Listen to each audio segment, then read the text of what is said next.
In this video, we will understand the concept of doubly reinforced beam, why it becomes necessary, and how its ultimate flexural strength is computed using IS code provisions.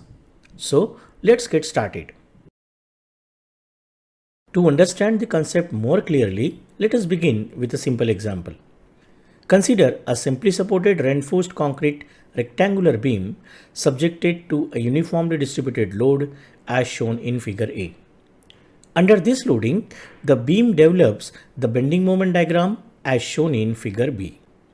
To resist this bending moment, the required tension reinforcement is provided at the bottom face of the beam. Accordingly, the beam develops a moment of resistance or moment capacity represented by the diagram shown here. Now, imagine that the applied loading on the beam increases. As the load increases, the bending moment acting on the beam also increases. If the applied moment becomes greater than the moment of resistance of the singly reinforced section, the beam no longer has the sufficient flexural capacity to safely resist the load. In other words, the beam becomes structurally inadequate in flexure. Now, the question is, how can we increase the flexural capacity of such a beam? Normally, there are three possible solutions. The first option is to increase the cross-sectional dimensions of the beam.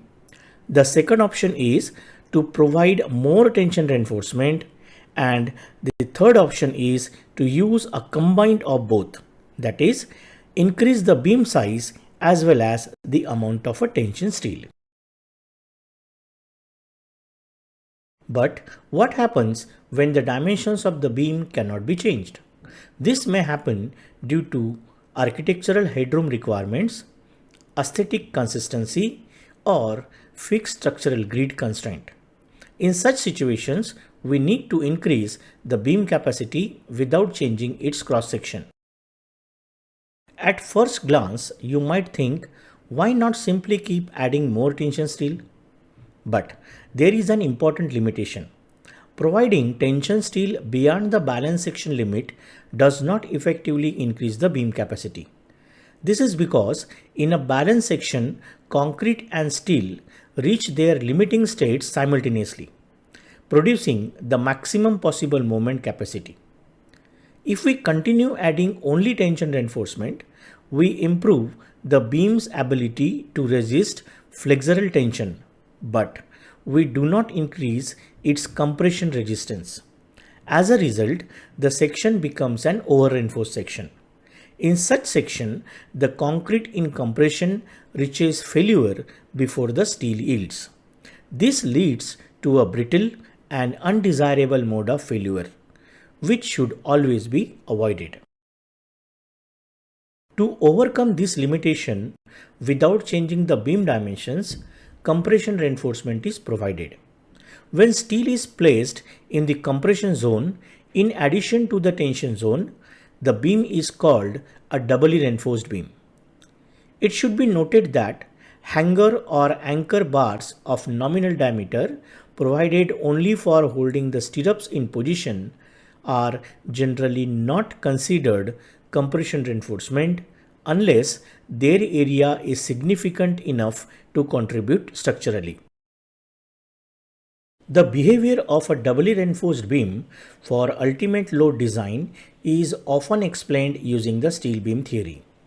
According to this concept, the beam section is assumed to consist of two separate components. The first component is a singly reinforced section capable of resisting its limiting moment of resistance denoted by mu lim. The second component is a steel beam consisting only compression and tension reinforcement while neglecting the contribution of a concrete. Therefore, the moment of resistance of a doubly reinforced section becomes equal to the sum of the capacities of these two components.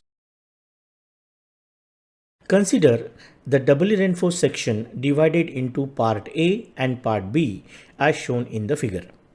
Let Mu is moment of resistance of the doubly reinforced section. Mu1 limiting moment capacity of a singly reinforced section. Mu2 moment capacity of the steel beam component neglecting the effect of a concrete. Here, FSC represents the stress developed in compression reinforcement corresponding to the strain reached when the extreme concrete fiber attains a strain of 0.0035. AST1 is the area of a tensile reinforcement required for the singly reinforced component. ASC is the area of compression reinforcement, and AST2 is the area of tensile reinforcement required to balance compression reinforcement ASC. D dash is the effective cover to compression steel. By substituting the expressions of Mu1 and Mu2, we obtain the final equation for the moment of resistance of a doubly reinforced beam section.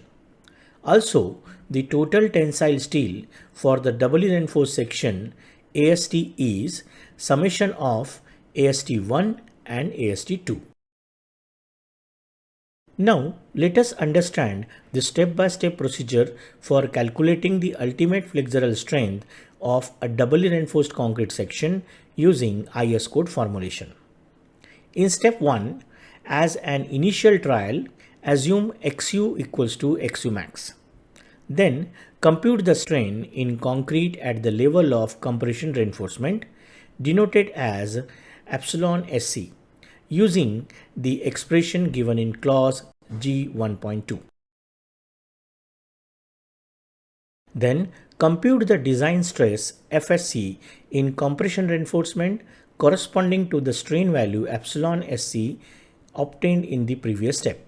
For mild steel bars, FSC equals 0.87 ES multiplied by epsilon SC, subjected to a maximum value of 0.87 FY. For HYSD bars, the value of FSC is obtained from the stress strain curve given in IS 456-2000 or from the table provided in clause 1.4 of SP16. Compute the tensile reinforcement AST2 using the expression provided in clause G1.2. Similarly, calculate AST1 using the relationship provided in the same clause. Next, compute the depth of neutral axis XU using the equation from clause G1.1a, replacing AST with AST1. Using this new value of XU, repeat steps 1 through 5 until a constant value of XU is obtained. Finally, compare the obtained value of XU with XU limb and calculate the moment of resistance using the expression given in clause G1.2. That's a wrap on this video. If you found this video helpful, give us thumbs up and don't forget to subscribe for more design insights. Drop your queries or experiences in the comments below and we might feature them in our next video. Until then, keep learning.